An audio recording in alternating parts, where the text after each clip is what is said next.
In this video, we're going to look at glycolysis. This is one of the major metabolic pathways found in both prokaryotes and eukaryotes.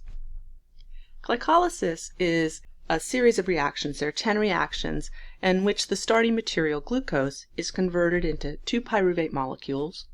Along the way, the cell is able to extract energy in the form of 2 ATP molecules as well as 2 NADH molecules. Let's look at these pathways in a little bit more detail.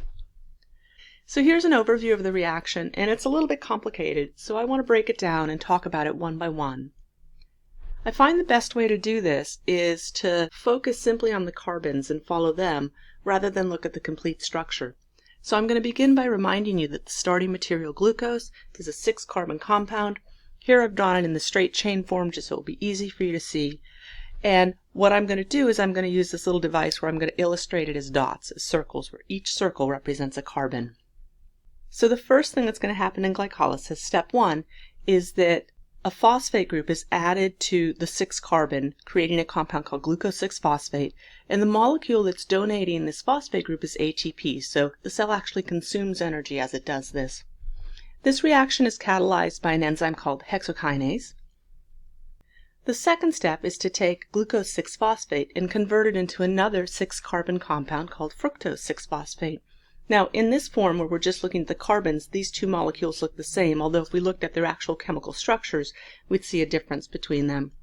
Now, this reaction also requires an enzyme. In fact, all of the reactions in glycolysis require an enzyme, but I'm just going to illustrate it with a gray enzyme rather than a red one because this step here, as well as some other steps in glycolysis, aren't really subject to a lot of regulation, and for that reason, it's less important for you to learn the names of these enzymes. Step 3 is another energy-consuming step. Another phosphate group is added, this time to the 1-carbon, to produce fructose 1,6-bisphosphate.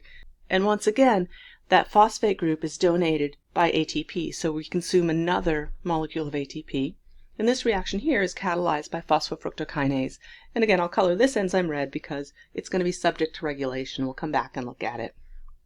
All right, I need more room, so I'm going to move these over. And let's keep on going. Step 4 involves taking the 6 carbons and breaking them into 2 subunits. So we have 2 3-carbon compounds. Each one of them has a phosphate on it, but they're different molecules. We can see dihydroxyacetone phosphate and glyceraldehyde 3-phosphate. The dihydroxyacetone phosphate is rapidly converted into another molecule of glyceraldehyde 3-phosphate. So at the end of step 5, we have 2 molecules of glyceraldehyde 3-phosphate. And from now on, we'll be looking at duplicate reactions.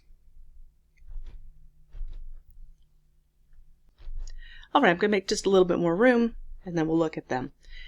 Okay, the 6th step is a complicated one, because several things happen. The glyceraldehyde 3-phosphate molecule picks up yet another phosphate group to become 1,3-bisphosphoglycerate. Note, however, that this time the phosphate is not coming from ATP. It's an inorganic phosphate that is being picked up, floating around in the cytoplasm, that the cell picks up and adds to the glyceraldehyde 3-phosphate. This reaction is also coupled to the reduction of NAD+ to form NADH, and the enzyme that catalyzes this is called glyceraldehyde 3-phosphate dehydrogenase.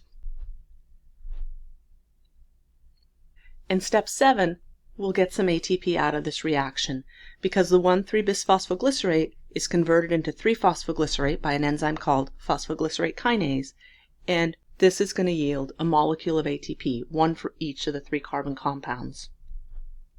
Step 8 involves a rearrangement in which the phosphate group is transferred from the 3-carbon to the 2-carbon, so we go from 3-phosphoglycerate to 2-phosphoglycerate. This might be a good time for me to remind you that even though I'm not drawing an enzyme here, there is one that catalyzes the reaction. It's just not one we're going to come back to and look at because it's not subject to much regulation. Here are the last 2 steps in glycolysis. Step 9 involves converting 2-phosphoglycerate into another molecule called phosphoenol pyruvate. Again, these don't look different if we're just looking at the carbons and the phosphate group, but if we had the chemical structures, we would see that they were 2 different molecules. And then the last step of glycolysis is another energy-producing step. In this step, phosphoenol pyruvate is converted into pyruvate by the enzyme pyruvate kinase, and this yields 1 molecule of ATP for each of the 3-carbon compounds. Well, let me return now to this overview that I showed you at the beginning for glycolysis, where all these reactions are mapped out with the chemical structures. I'll also point out that this figure here gives you the names of the enzymes that I didn't focus on, so if you're interested in them, you could go and look them up here. For now, what I want to do is just summarize the overall reaction in glycolysis. In step 1, we consume an ATP, so the cell is investing an ATP into this process. Another ATP is consumed at step 3 by the enzyme phosphofructokinase. We start to get energy back when NADH is produced. 2 molecules of NADH are produced by the step catalyzed by glyceraldehyde 3-phosphate dehydrogenase.